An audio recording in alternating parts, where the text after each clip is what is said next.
I've been reading comics since 1982, and I've accumulated a decent enough collection.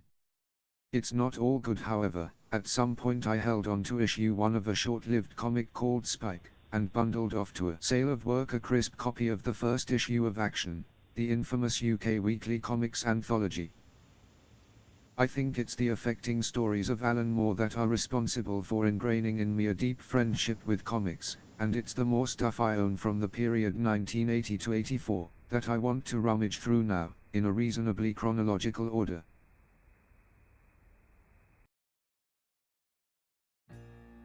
Marvel UK's Doctor Who Monthly number 47, December 1980, which predates my interest in comics, but is the oldest Moore-related comic I own.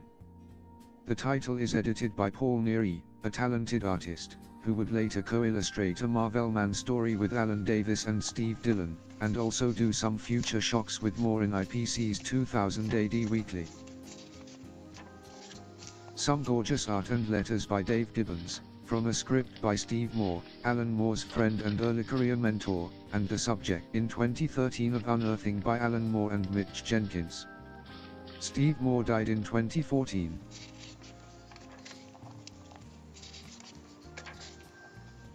The truth is, I only bought this Doctor Who and 2 others a week ago. They were in a box of UK comics in a Dublin comic shop, no price, but after a little half-hearted delving online the guy on the till priced them at €5 each. Here's Alan Moore now. He provides a 3-page story, with John Stokes on art duties. I think I read that Steve Moore was responsible for getting Alan this early comics work. John Stokes. He also did some work with Alan Moore in the Star Wars Weekly, but I don't have that. Doctor Who number 51, December 1980.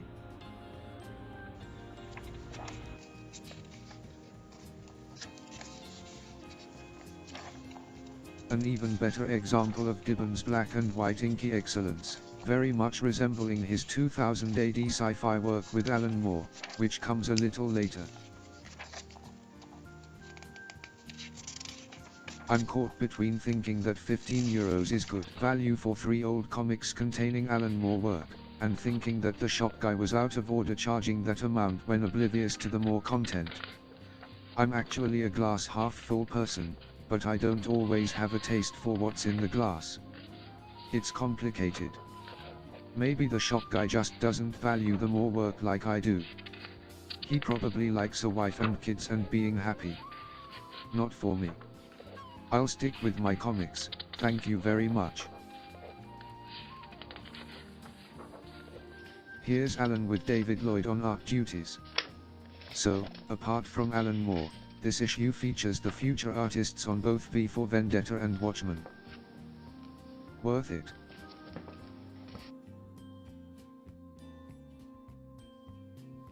Doctor Who number 57, October 1981. Gibbons again. This time with a story by Steve Parkhouse, who would later work on the Jeffries saga with Alan. There's something lovely and organic about the hand lettering of Gibbons. It very much feels part of the artwork and fits wonderfully well, which is the main benefit of an artist doing his own lettering, I guess. With digital lettering, especially when color is involved, balloons and captions always seem to be sitting on the art, never really integrating with it in a completely satisfying way. Moore and Lloyd. Have to say, Jenny O'Connor's lettering here has nowhere near the clarity and neatness of the lettering of Dave Gibbons, nor of digital lettering. Here I think the size of letter is too large, and in panels as overscripted as this, the lettering just looks an inconvenience to the artwork. If only I'd been there to guide Moore away from his scripting excesses.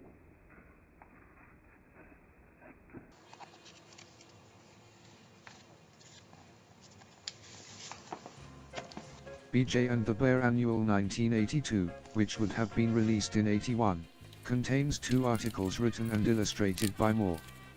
An A to Z guide to the colorful highway lingo of Citizens Band Radio.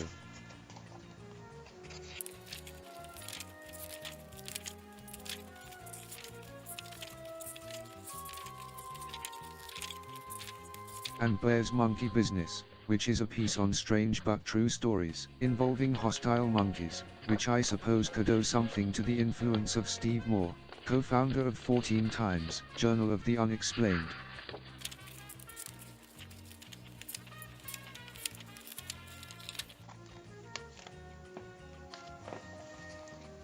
IPC's 2000 AD Weekly Anthology Comic, number 217, June 20, 1981. This title, launched in 1977, is still published 40 years later. Pat Mills was its first editor, but the editor from 1978 to 1987 was Steve McManus. Check out his book on this period, The Mighty One. Mostly worth a read. A Thug's Future Shock by Moore, with future colorist of Watchmen John Higgins on art. Back issues of 2000 AD are easily bought. Some earthlet with storage restrictions is always breaking up his collection and settling for a galactic groat or two less than price guides might indicate. Invariably the early issues come with an earthlet's name on the cover. Back then fans with standing orders at their local newsagent insisted that the shopkeeper scribble their name with ballpoint pen in the margin of every cover.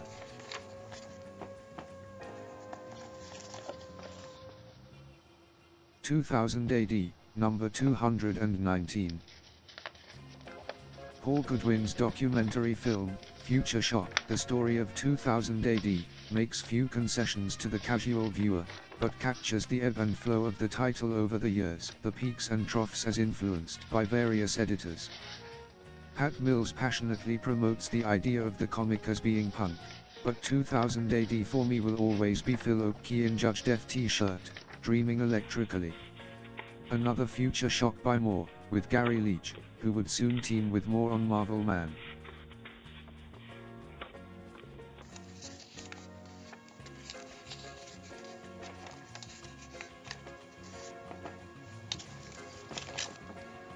(2000 AD Annual 1982, released in 81). Ha! Bought this April 22nd, 1987 for 50p in Banba, a second-hand bookstore in Dublin city centre. Nostalgia-wise, I like that sort of a presence, and though a devaluing element, it's probably the reason I've always left price stickers on my comics. I now regularly get sentimental overpriced stickers that also contain a shop name or address. Robusters by Alan Moore and Steve Dillon. Dillon would also work with Moore on Rojaws in the 2000 AD weekly comic.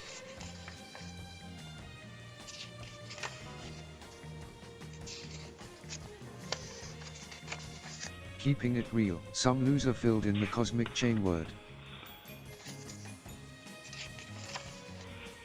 Kevin O'Neill artwork, a little more cartoony than his work on the League of Extraordinary Gentlemen.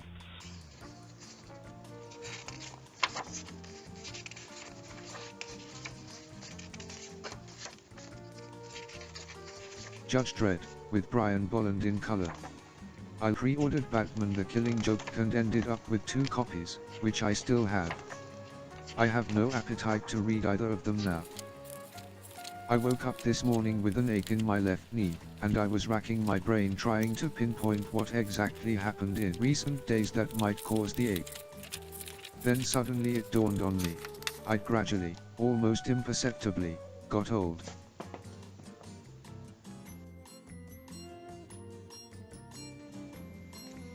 Warrior Number 1, published by Quality Communications March 1982. Cover by Steve Dillon and Gary Leach. Logo by Dave Gibbons. Edited by Des Skin, who launched the Doctor Who magazine when editor at Marvel UK. Marvel Man by Alan Moore and Gary Leach.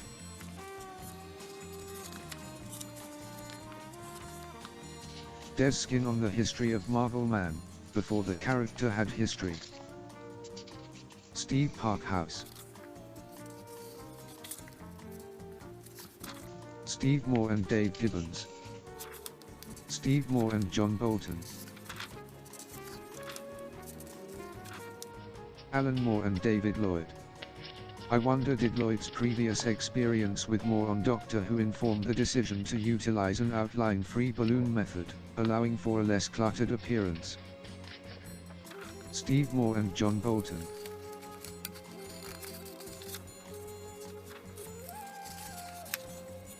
Pedro Henry, aka Steve Moore, and Steve Dillon. He previously worked with Steve Moore on Absalom Dark in Doctor Who. Warriors All.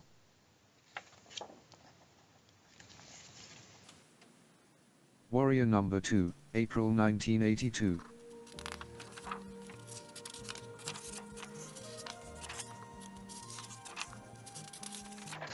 A History of Axel Press Button, with samples of the late 70s early 80s cartooning work of Kurt Weill, aka Alan Moore, and Pedro Henry, aka Steve Moore, from Music Mag's Dark Star and Sounds.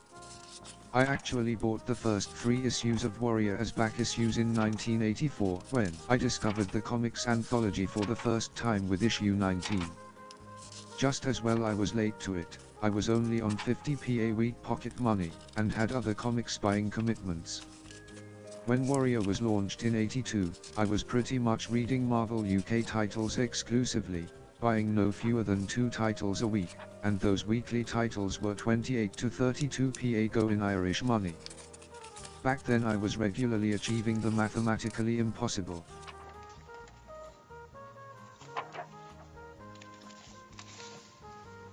Warrior Number 3. Madman on the cover by Paul Ney, ex-editor of Doctor Who.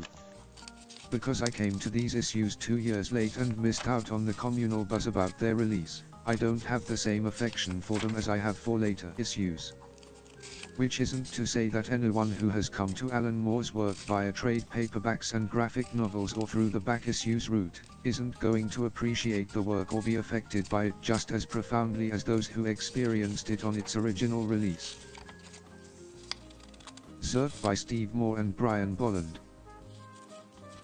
But there is an added involvement attached to that experience. A participation in the collective consciousness of the time provides the context for a more pertinently adulterated read. It's history, really. Those who experience it provide the foundations on which those who follow can only construct generalizations. Or something like that. You had to be there. 2000 AD number 265, May 22, 1982, contains an Alan Moore and Dave Gibbons Future Shock. 2000 AD number 267. Moore and Gibbons again. 2000 AD Annual 1983, released in 82.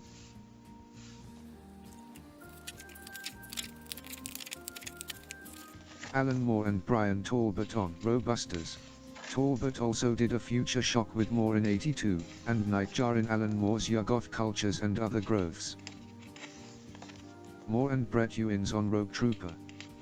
Ewins later worked on John Constantine and Swamp Thing after Moore's run, but I don't think Moore and Ewins worked on anything else together, though in the late 80s Moore would be interviewed for Deadline, a comics magazine started by Ewins and Steve Dillon, 2 top-notch artists now deceased. Alan Moore's work for 2000 AD was not on my radar at this time. No, my first experience of Alan Moore arrived in the form of Marvel UK Monthly, Marvel Superheroes.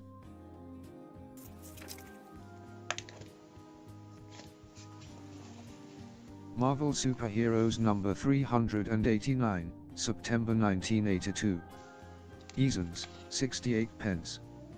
I think I got it in Dublin's O'Connell Street branch. 5 Super Summer Specials. I have the Hulk 1, and Dracula. Edited by Bernie J, this monthly mostly just reprinted US comics for the UK, back when US comics weren't widely distributed. But the couple of issues before this one, Alan Moore and Alan Davis began their work on revamping Captain Britain. I don't have those issues, but here Moore provides a short article on a history of Captain Britain.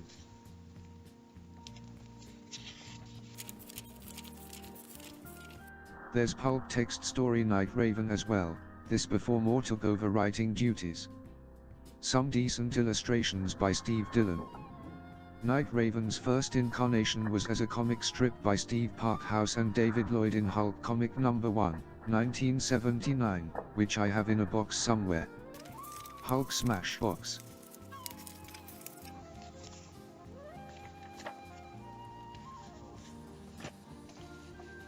Marvel Superheroes number 292.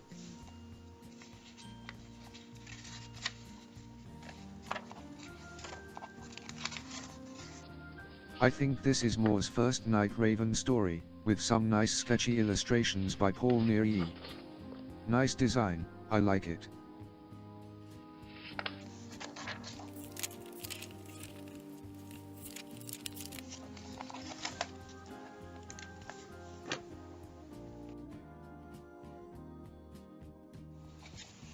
Marvel Superheroes number 393, January 1983. An advert for Grand Dreams Annuals. I think I received the advertised Star Wars annual for writing the star letter in an issue of the Spider-Man Weekly. QNS, quite nuff sayer. Actually, I picked up some pen pals via the Spider-Man Weekly, with whom I exchanged letters many years after the title folded. Fearless frontier fighters all.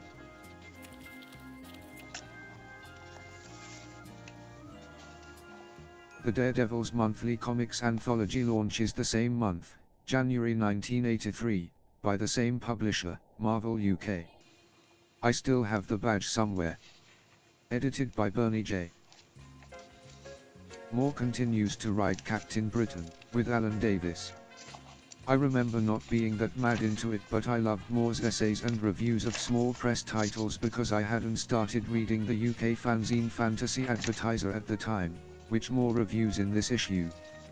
So this was pretty much my introduction to the idea of a comics community. Well, outside the Make Mine Marvel Letters pages and the Artists Assemble pages in the weekly comics, and my pen pals of course. Gary Leach, early artwork. Fanzine reviews by Moore.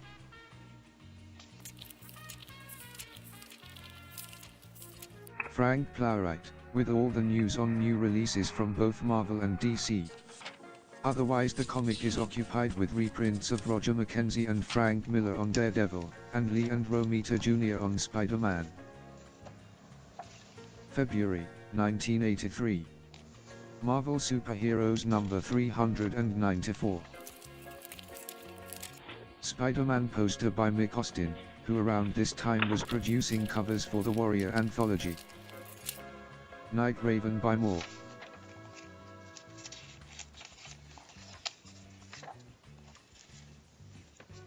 And the same month, Daredevil's number 2.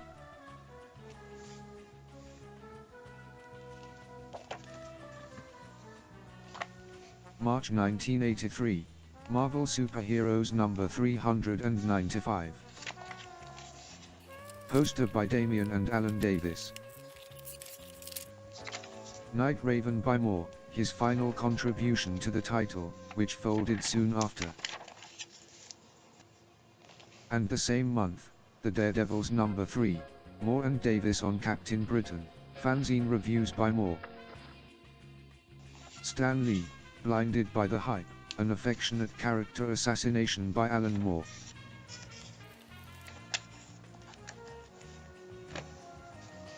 (2000 AD number 308, March 19, 1983). Skiz Begins, by Moore and Jim Bakey, who would later illustrate Vigilante 17 and 18 with Moore, and Tomorrow Stories.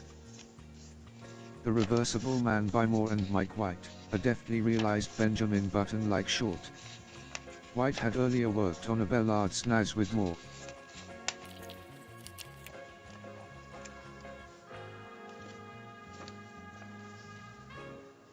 (309). Skiz continues. A Time Twister by Moore and Higgins. The Daredevils number 4, April 1983. Captain Britain, fanzine reviews. Invisible Girls and Phantom Ladies, Sexism in Comics, by Alan Moore. Not to be confused with sexism in the comics industry, in recent years a subject that's often hijacked as a promotional tool by both article writers and by women creators, which dilutes the argument for change, and ends up being akin to aversion therapy for the rest of us. Early artwork by John Higgins, the future colorist on Watchmen. 2000 AD 310, April 2nd, 1983. Skis continues. The brilliant Chronocops by Moore and Gibbons, with surreal Legoland interlude, omitted from subsequent repackagings.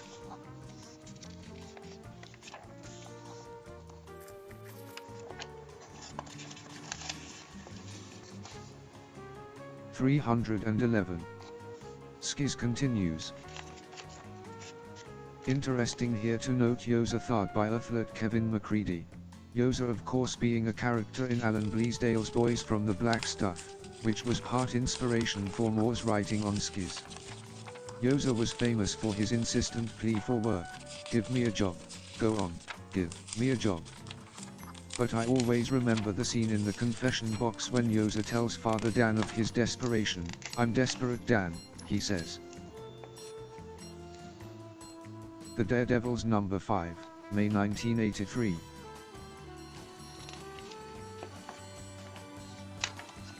Cap written by Moore and Davis.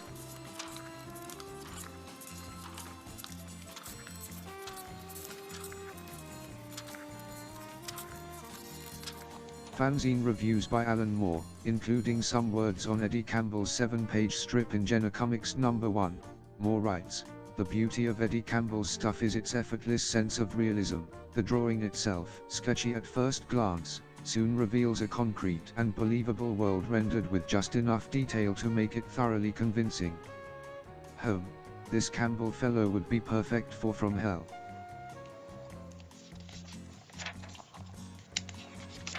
Special executive poster by Alan Davis. Dave Gibbons early artwork.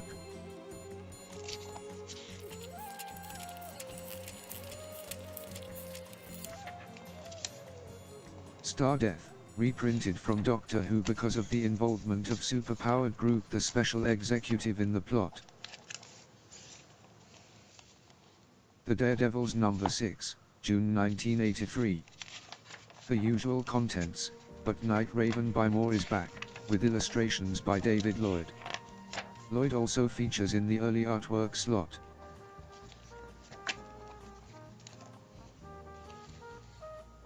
The Daredevils number 7.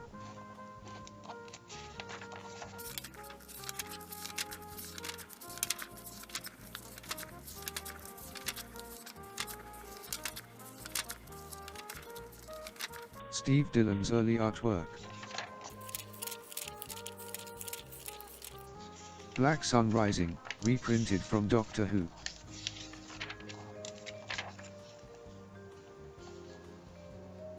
The Daredevils number 8, August 1983.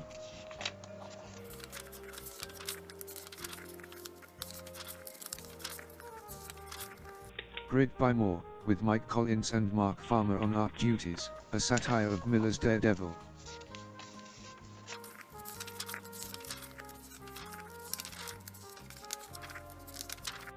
Alan Davis early artwork.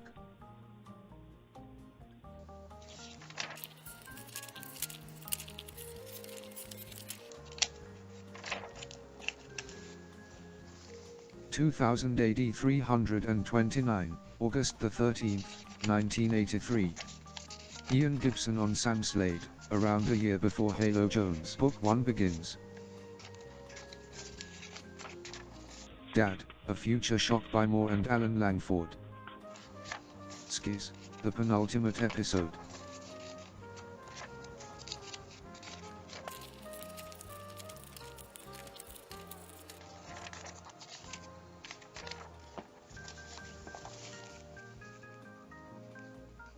(330, August 20th, 1983).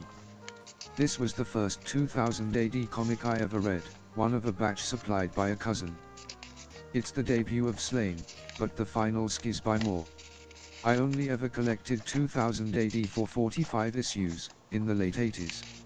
20-odd years later I combined them with several graphic novels, including Slain the Horned God, in a swap for 3 slim trade paperbacks that occupied less space.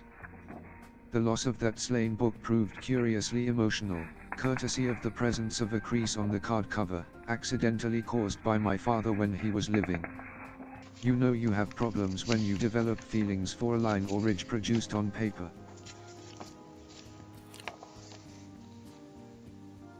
$331.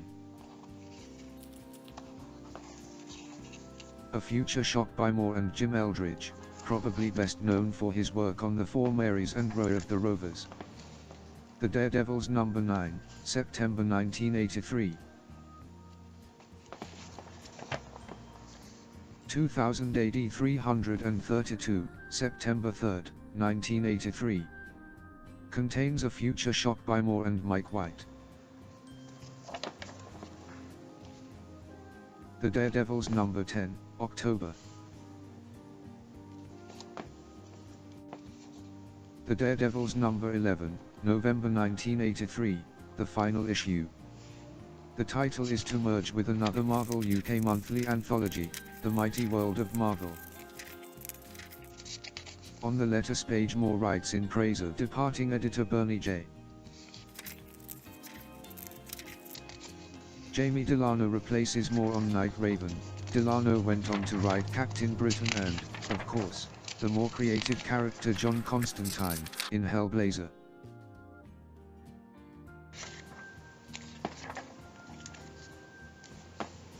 December 1983. Issue 7 of The Mighty World of Marvel is the first issue to feature the Daredevils. Kim Hampston replaces Bernie J as editor. It's a continuation of Captain Britain by Moore and Davis.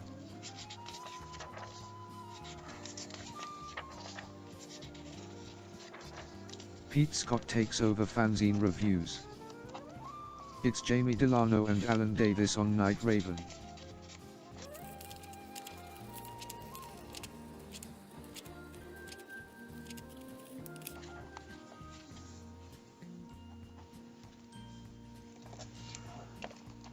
(2000 AD Annual 1984, released in 83, got this in chapters.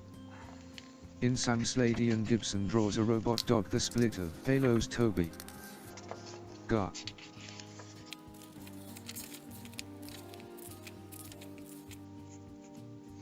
Kevin O'Neill. Shades of Face Ache artist, Ken Reed. Alan Moore on the creation of Skiz. From the 2000 AD Memory Banks, an early Ian Gibson Judge Dredd strip. Moore and Jesus Redondo provide a Rogue Trooper tale. Redondo had already worked with Moore on some Future Shocks.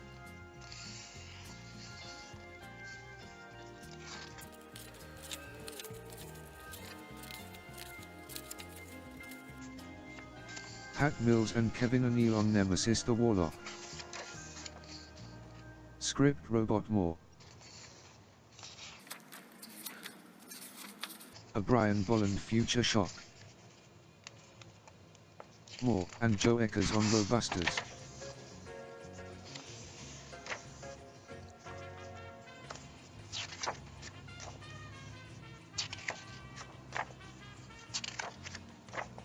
Bolland on how a 2000 AD cover is created.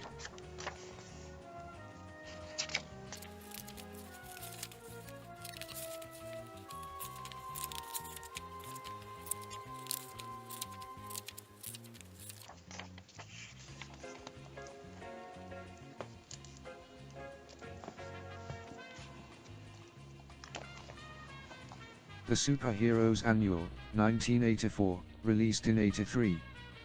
A London Editions annual reprinting US work. Apart from some Brian Talbot art and an Alan Moore text story.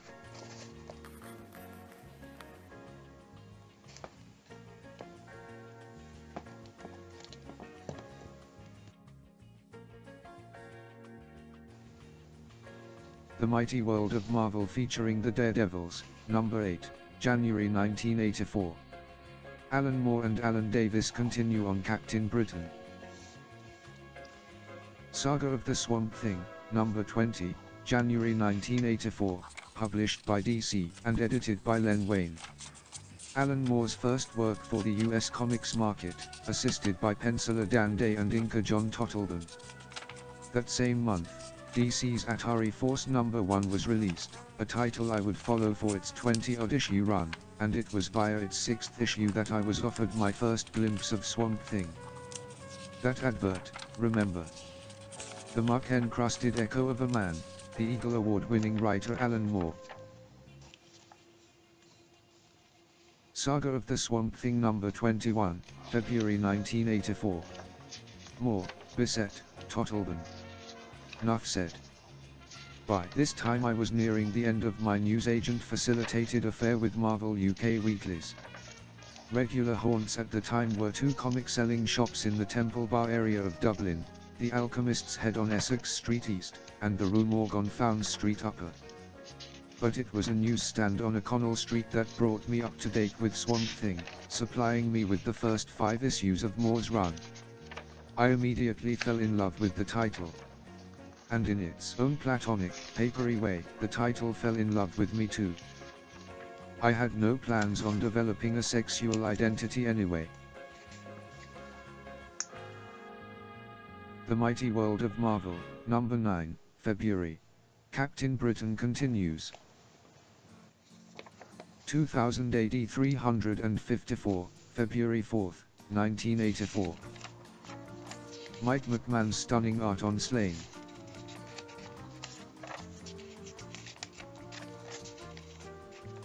Part 3, the final episode of Dr. and Quinch Go Girl Crazy by Moore and Davis. Emberton, aka Ian Gibson, on Dread, written by T.B. Grover, aka Alan Grant and John Wagner. I never really went for the carbonated shtick of Dread, with its supersized satire.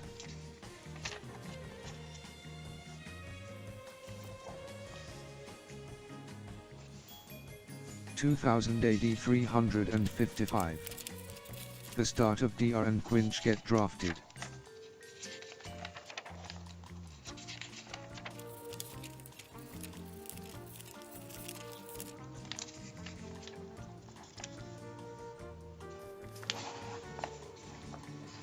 (356).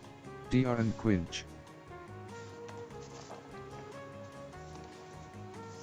357. Dr. and Quinch.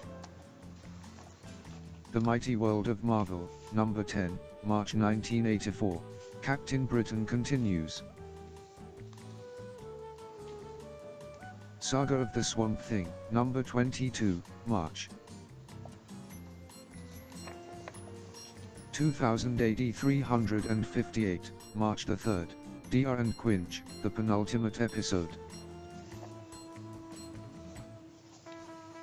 Scream, #1, March 24, 1984. More Scripts, the first installment of Monster in IPC's new weekly horror comic anthology, with subsequent episodes written by John Wagner and Alan Grant. The art is by Hines.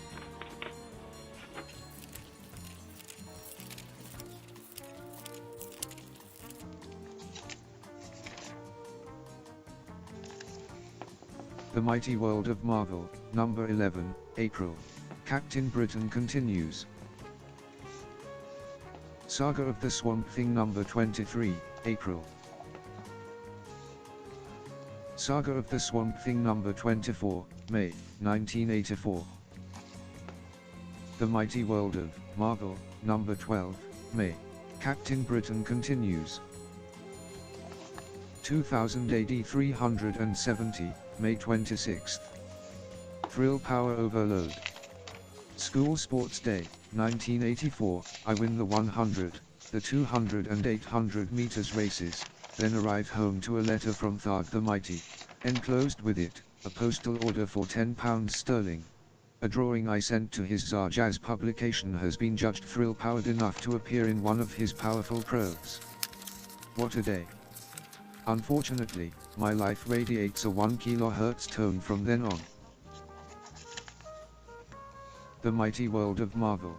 Issue #13, June 1984. Moore writes Captain Britain for the final time with a funeral on Otherworld.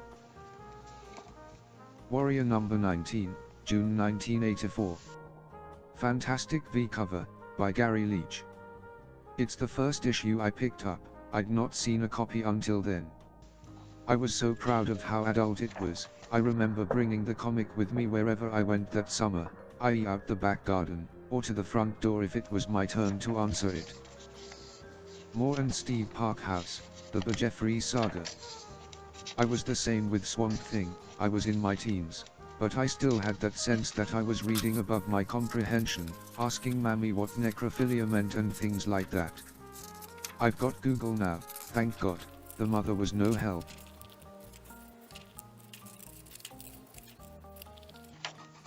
Editor Des Skin Scripts Big Ben, a character he created but which Moore had earlier introduced in Marvel Man on Skin's request. The next issue of Warrior wouldn't arrive till 1985. Marvel Man Special Number 1, 1984. Mick Austin cover. Mostly comprises reprints of Marvel Man tales written by the original creator, Mick Anglo, and some Big Ben by Edgar Henry, illustrated by an off-for Ian Gibson. Alan Moore and Alan Davis frame the presentation with 4 pages of some goofing about in the ruins of the Zarathustra bunker, during a clean-up operation.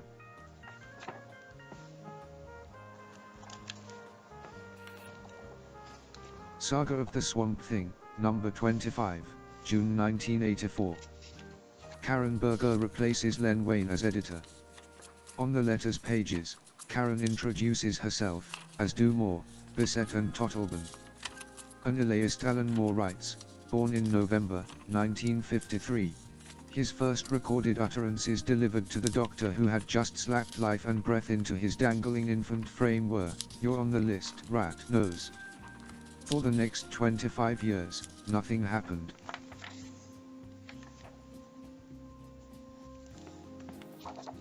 Saga of the Swamp Thing, number 26, July. Moore's gush of purple prose proves a little tiresome when reading these stories back to back in trade paperback form, but being drip-fed a Swamp Thing floppy once a month, I experienced a real appetite for my fix of Moore's wordsmithery. Saga of the Swamp Thing, number 27, August. And it was important anyway that the word count per issue meant that I spent a satisfying amount of time reading the thing. Saga of the Swamp Thing, number 28, September. You look at the old Lee and Kirby comics, or the old Lee and Ditko comics, and you know that a lot of the dialogue is gratuitous, plot progression-wise, or character development-wise, but this palpable insistence that a reader spend time with a comic almost feels like a basic foundation on which the creators could build towards an experience readers could be satisfied with. The Comics Journal number 93, September 1984. Contains the Swamp Thing section, interviews with Bissette, Moore, and Totleben.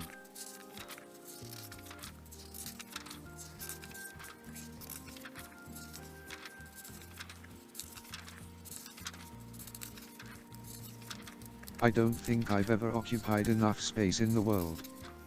And though the space I call my own is expanded by comics, it's also limited by them. I've long recognized in myself the same stubborn streak that prevents a lonely and depressed old maid from embracing a better life. My comics are my cats now.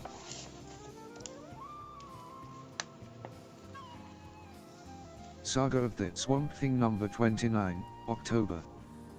The absence of a Comics Code stamp of authority on the cover signals that the issue has been refused approval by the de facto censor for the US comic industry, but DC published the issue's healthy serving of incest and necrophilia anyway. Saga of the Swamp Thing number 30, November. The Comics Code stamp returns, but only because the comic had been approved before the CCA decided to reject issue 29. Saga of the Swamp Thing number 31, December 1984. DC adds the sophisticated suspense heading instead of seeking approval from the venerable Comics Code Authority. Fair balls. 2000 AD Annual 1985, released in 84. An ABC Warriors short by Alan Moore, Steve Dillon and John Higgins.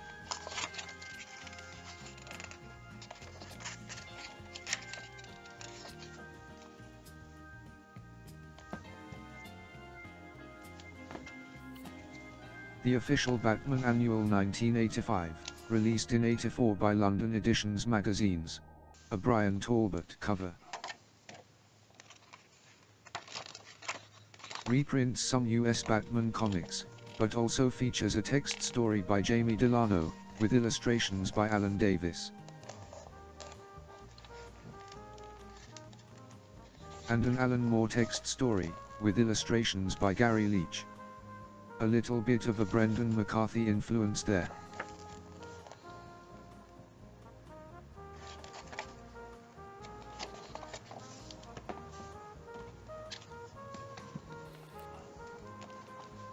The official Superman Annual 1985, released in '84 by London Editions magazines. Insipid cover. Reprints some US Superman comics, but also features a text story by Jamie Delano, with illustrations by Brian Talbot.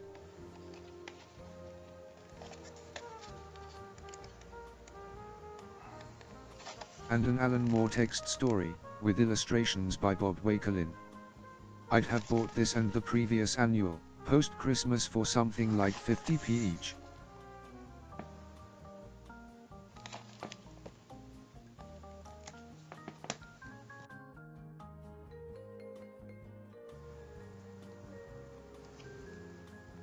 In 1985 I began subscribing to the fanzine Fantasy Advertiser, which guided my funds in the direction of new Alan Moore comics, and heightened my excitement during the Miracle Man and Watchmen years. This was the comics grow-up period, when you'd occasionally spot Moore on a TV youth show promoting the notion of a post-literate generation. My fevered flurry of collecting at that time remains both a happy memory and a physical presence. Sometimes though I'm struck by the sad oppression of it all, such tangible links to the past, is it any wonder I'm loath to part with my comics? And yet, such strange baggage to have taken into adulthood. I remember a little girl from the avenue asking me if I was a man or a boy. This was back in the early 2000s, when she and her friends used to knock in for me. In many ways, I am a man.